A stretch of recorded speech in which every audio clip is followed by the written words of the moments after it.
Welcome to AV number 6. We turn to next figure of speech, antithesis. Antithetical statement ज्याला म्हणतो आपण. आता हे antithesis काय आहे तर anti means opposite of and thesis means idea. When two opposite ideas came together in one sentence, it is called as antithesis. जेव्हा एका वाक्यात दोन विरोधी संकल्पना एकत्र येतात तेव्हा त्या अलंकाराला म्हणतात अँटिथेसिस म्हणजेच विरोधाभास अलंकार. तर अँटी म्हणजे अपोजिट, थेसिस म्हणजे idea. Two opposite concept came together. For example आपण म्हणतो united we stand, divided we fall. एकाच वाक्यामध्ये united, divided, stand, fall. When two opposite things came in one sentence together, it is called as antithetical statement or antithesis. त्याला म्हणूया आपण विरोधाभास अलंकार. अजून आपण म्हणूया speech is silver but silence is golden. Speech आणि सायलेन्स, बोलणं आणि शांतता, दोन अपोजिट गोष्टी त्या ठिकाणी आलेल्या आहेत.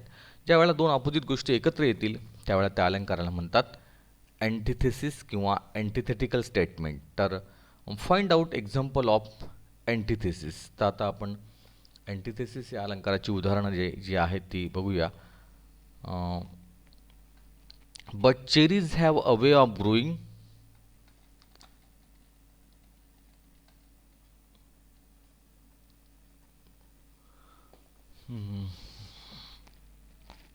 Though no one's caring very much or knowing, but cherries have a way of growing. Though no one caring very much or knowing. हे बघा या ठिकाणी ते वाक्य आहे. But cherries have a way of growing, though no one's caring very much of knowing, very much or knowing. Two opposite ideas of the steady growth of the tree in spite of not having much care. तर सातत्याने होणारी वाढ आणि कुठलीही काळजी न घेणं, म्हणजे काळजी न घेता ते वाढलेलं आहे, म्हणजेच त्या ठिकाणी अपोजिट आहेत. काळजी घेतली नाही कसं वाढवलं, पण काळजी न घेता वाढलं म्हणजे steady growth of the cherry tree and no care. या दोन अपोजिट गोष्टी आहेत. Without any knowledge with of its presence are place side by side. तर ह्या दोन गोष्टी अपोजिट आहेत त्या एकत्र आलेल्या आहेत. हे उदाहरण आहे आपल्या अँटिथेटिकल किंवा अँटिथेसिस या अलंकाराचं. Came back thinner rather poor but richer by a cherry tree at my door. Came back thinner, तर ह्या ठिकाणी ते वाक्य आलेलं आहे. Came back thinner rather poor but richer by a cherry tree at my door. Came back thinner rather poor but richer. बघा poor richer आहे का, दोन opposite. Two opposite ideas of having poor condition of health but feeling rich at the site of a cherry tree.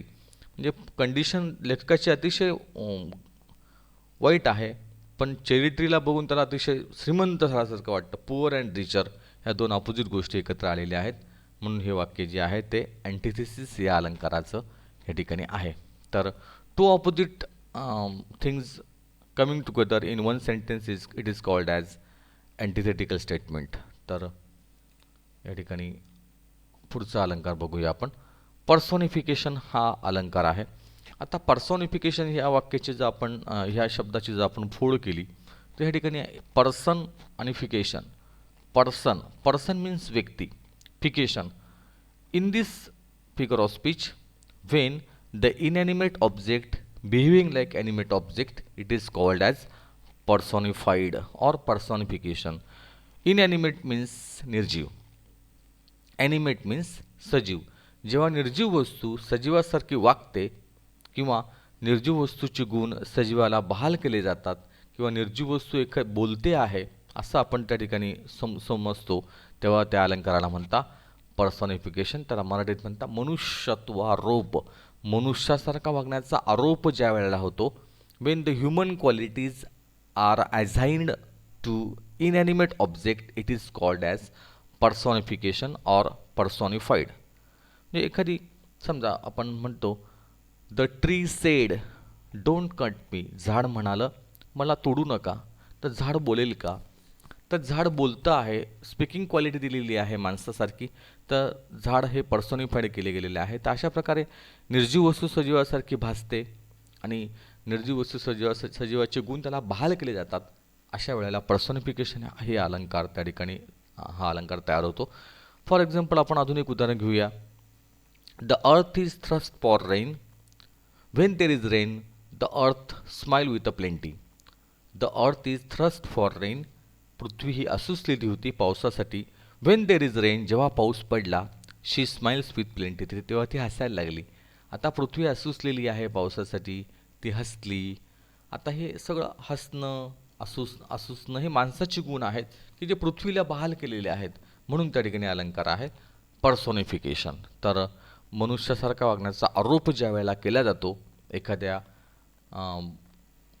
वस्तूंवर किंवा एखाद्या निर्जीव वस्तूंवर, तेव्हा त्या अलंकाराला म्हणतात पर्सोनिफिकेशन. तर ह्या ठिकाणी काय अलंकार ह्या ठिकाणी आलेली आहेत, तर ते अलंकार पर्सोनिफिकेशन ह्या अलंकाराची उदाहरणं आपण बघूया. Example of personification. For example ह्या ठिकाणी पहिलं उदाहरण आलेलं आहे, a tree had come to stay. इथे आलेलं आहे a tree had come to stay. I found a tree had come to stay. मी बघितलं की ते झाड राहायला आलं होतं. राहायला आलं होतं. The tree has been personified by giving the human quality of coming to stay. जे जसं माणसासारखं ते राहायला आलं आहे, आपल्याकडे राहायला आलं आहे, म्हणजे त्या ठिकाणी अलंकार आहे पर्सोनिफिकेशन. पुढे आलेलं आहे, the grass cutter scythe split it apart. The grass cutter scythe split it apart. पुढे आलेला आहे,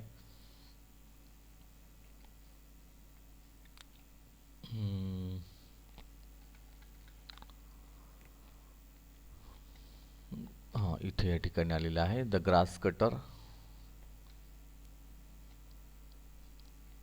lost in the goods or the lose. हां, the grass cutter scythe split it apart. त्या ठिकाणी ग्रास कटर जे होते त्या कोयत्याने त्याला अलग करत होते, अलग करण्याची क्रिया चालू होती. The grass cutter scythe is personified. तर एक प्रकारे काहीतरी करण्याची क्रिया त्या ठिकाणी त्या कोयत्याकडनं घडते आहे.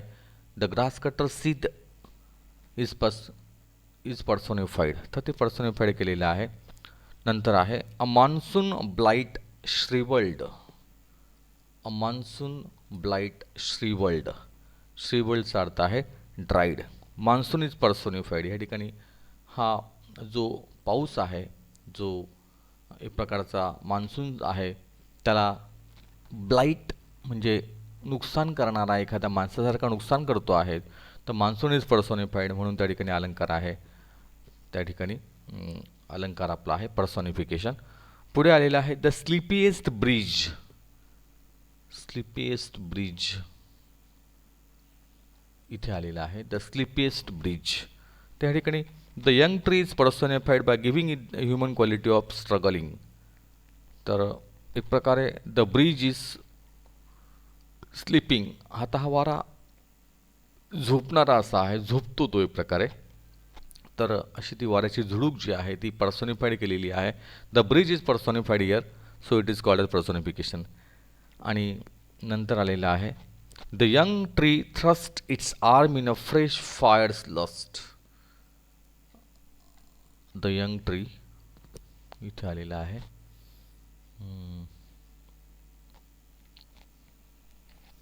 The young tree thrust its arm in a fresh Fyers lust. इथे the young tree thrust upward thrust its arm in a fresh Fyers lust. बघा, ते झाड, त्या झाडांना एक प्रकारचे बाहू आहेत. It's arm in a fresh Fyers lust. तर हे बाहू जे आहेत त्या बाहूंना त्यांनी पसरवलेलं आहे, हातांना पसरवलेलं आहे. ते ह्या ठिकाणी झाडाला त्या ठिकाणी पर्सोनिफाईड केलं. The young tree is personified like a man, like a human being. तर माणसासारखे त्याचे हात त्याने पसरवलेले आहेत, म्हणजेच त्या ठिकाणी अलंकार आहे पर्सोनिफिकेशन. हा अलंकार त्या ठिकाणी वर्णन केलेला आहे. तर असे 3 अलंकार जे आहेत ते आपण इथे बघितले. 4 अलंकार बघितले ॲक्च्युली. क्लायमॅक्स जो आहे तो परमोच्च बिंदू. एलिट्रेशनचा अर्थ होतो अनुप्रास अलंकार, एखादा ध्वनी किंवा एखादा अक्षर वाक्यात पुन्हा पुन्हा येतं. अँटिथेसिस अलंकार, विरोधाभास अलंकार. ह्या अलंकारामध्ये 2 ऑपोजिट गोष्टी एकत्र येतात. आणि पर्सोनिफिकेशनचा अर्थ आहे मनुष्यत्वारूप ज्या वेळा निर्जीव वस्तू सजीवासारखी वागते तेव्हा त्या अलंकाराला त्या ठिकाणी म्हणतात पर्सोनिफिकेशन. तर अशा पद्धतीने हे 4 अलंकार जे आहे त्या इथे या ठिकाणी आलेले आहेत. त्यानंतर आपण वळणार आहोत A5कडे. Cherry Tree is a narrative poem. Features that make it a narrative poem are given below. Justify them with proper example. Cherry Tree is a narrative poem. ही कविता जी आहे ती वर्णनात्मक कविता आहे. Features that make it a narrative poem are given below. तर खाली काही वैशिष्ट्यपूर्णता आहे ज्याच्यामुळे ती कविता वर्णनात्मक झालेली आहे. Justify them with proper example. तर आपण त्याला त्या ठिकाणी जस्टिफाय करायचं आहे.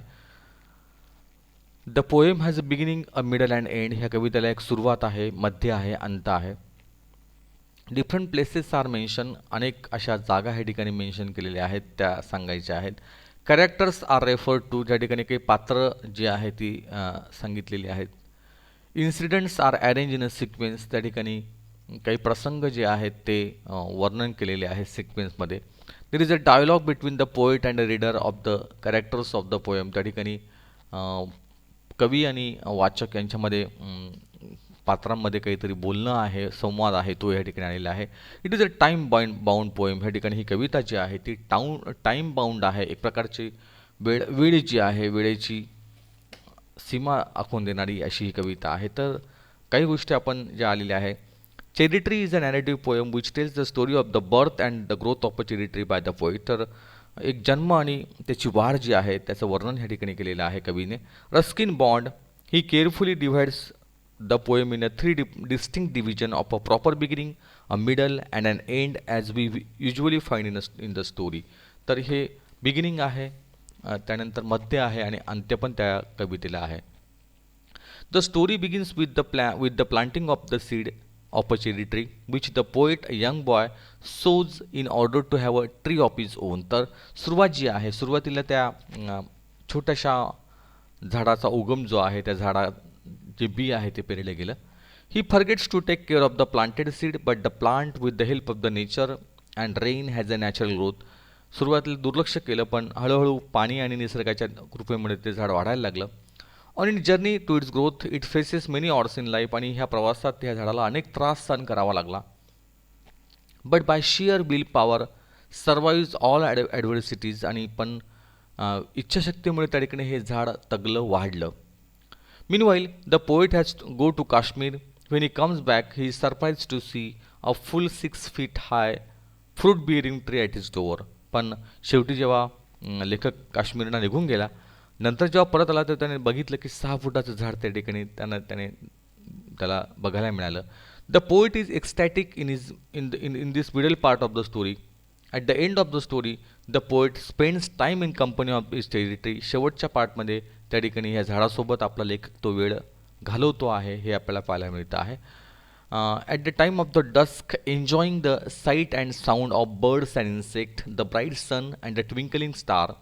ही conclude the poem expressing his pride for being the creator of such and atmosphere because of his own cherry tree. तर असं सुंदर वातावरण त्या ठिकाणी तो एन्जॉय करतो आहे आणि तो निसर्ग किंवा ते पक्षी, ते कीटक त्यांची हालचाल तो बघतो आहे, निळं आकाश बघतो आहे आणि असं वर्णन त्या ठिकाणी शेवटच्या कडव्यामध्ये त्याने केलेलं आहे.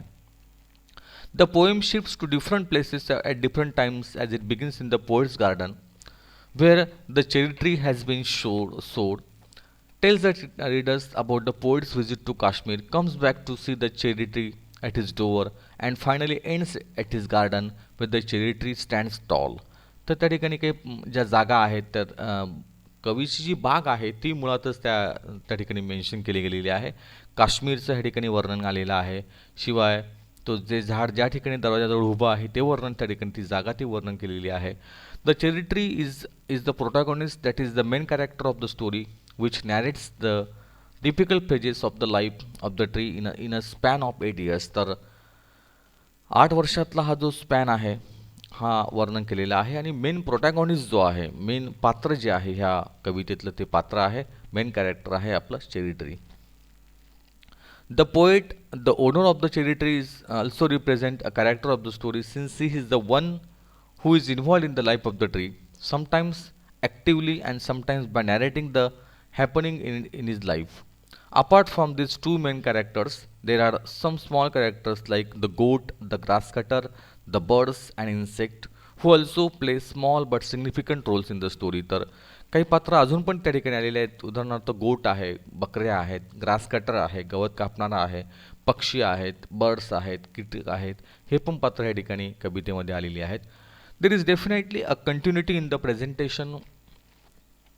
presentation of the story in a sequence from the planting of the cherry tree in the poet's garden, its life as a baby with tall grasses hiding it, its struggle for survival without having much care, its aggressive growth to get light air and sun, and finally becoming a 6 feet high fruit bearing tree. तर असं हे झाडाच्या ज्या स्थित्यंतर आहेत ते पण या ठिकाणी वर्णन केलेली आहे या कवितेमध्ये. There is no direct conversation among the poet. कुठलाही डायरेक्ट संवाद या ठिकाणी आला नाही आहे.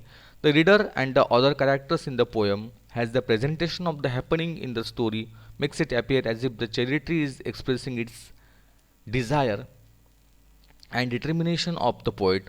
In the beginning of the poem also, the poet tells his readers the reason for his sowing the cherry tree and that is given in the direct speech as if he is talking to his reader. तर या ठिकाणी वाचकाशी लेखक बोलतो आहे आणि त्याला झाड हवंसं वाटतंय.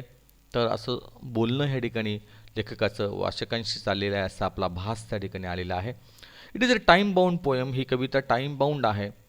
The sowed cherry tree grows into a full grown tree in a span of 8 years.